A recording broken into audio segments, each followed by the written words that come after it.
Hello, मैं doctor Shruti Goswami, MS college Bikaner,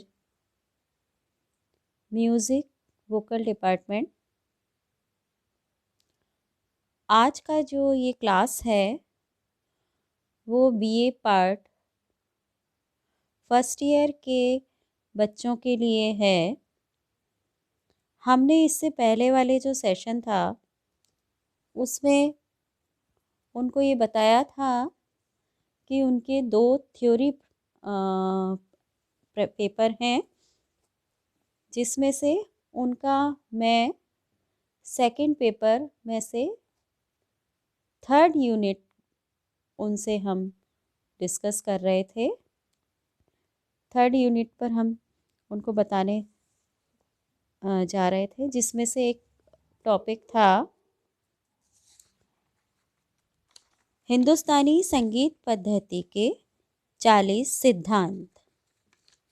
इससे पहले हम उनको ये बता दें कि जो पहले वाली इसकी क्लास थी उसमें हमने उनको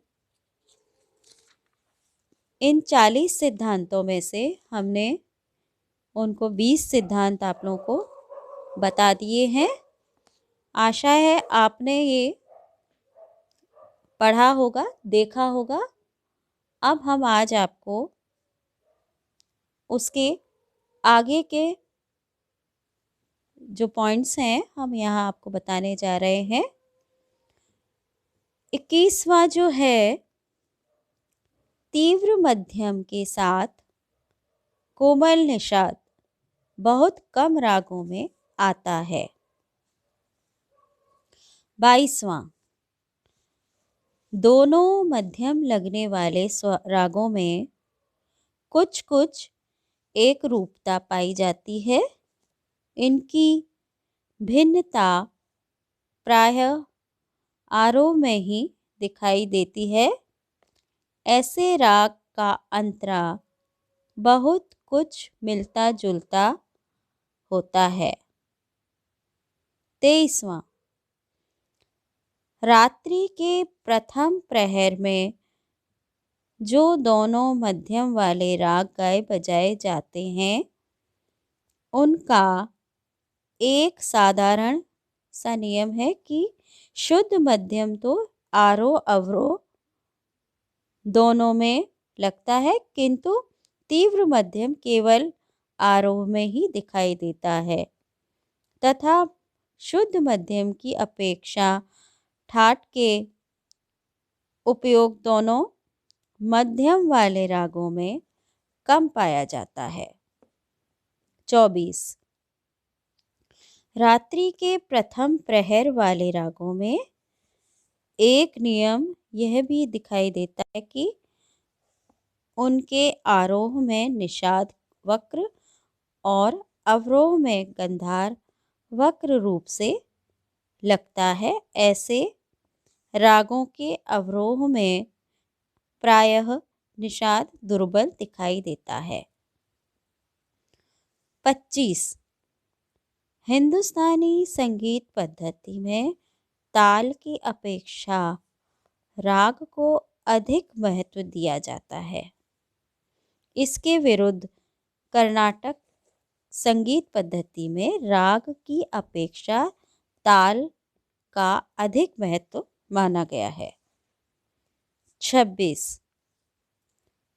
पूर्व रागों की विशेषता आरोह में और उत्तर रागों का चमत्कार अवरोह में दिखाई देता है।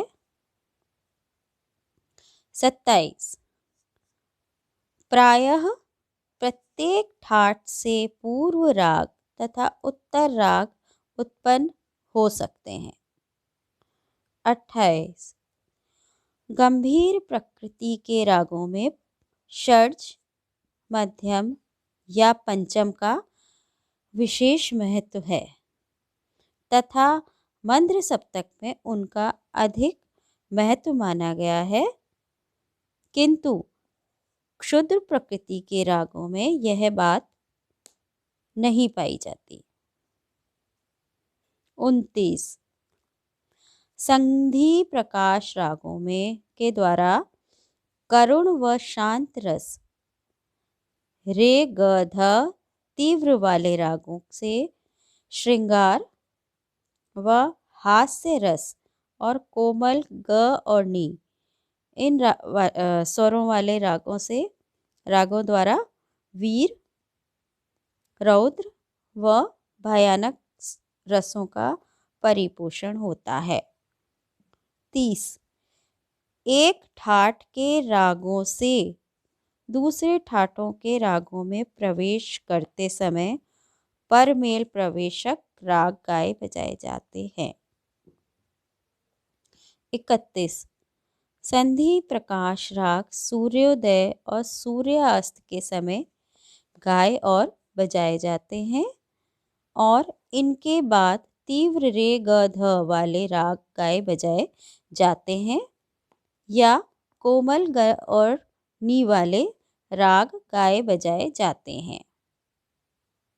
32 जिन रागों में कोमल निषाद लगता है, जैसे काफी और खमास टाट के राग, उनके आरोह में बहुधा तीव्र निषाद का प्रयोग भी कर दिया जाता है। 33 किसी राग में जब स्वर लगाए जाते हैं तो वे अपने कम, अधिक या बराबर के परिमाण में लगाकर दुर्बल, प्रबल या सम माने जाते हैं। दुर्बल का अर्थ वर्जित नहीं है। 34 2, 3 या 4 स्वरों के समुदाय को तान कहते हैं, राग नहीं। 35 दोपहर 12 बजे के बाद तथा रात्रि को 12 बजे के बाद जो राग गाए और बजाए जाते हैं उनमें क्रमशः सा, म और प का प्राबल्य होता चला जाता है। 36 दोपहर को गाए बजाए जाने वाले रागों के आरोह में रे ध या तो लगते ही नहीं अथवा दुर्बल होते हैं। ठीक दोपहर के समय गाए बजाए जाने वाले रागों में रे यानी कि ऋषभ और निषाद स्वर खूब चमकते हैं। 37 जिन रागों में स, म, प स्वरवादी होते हैं वे प्रायः गंभीर प्रकृति के राग होते हैं। 38 प्रातः काल के रागों में कोमल रे और ध की प्रबलता रहती है और सायंकाल के रागों में तीव्र ध और नी अधिक दिखाई देते हैं। 39 नी सा रे ग, यहाँ आप एक रे के नीचे आड़ी लकीर देख रहे हैं, वो है कोमल।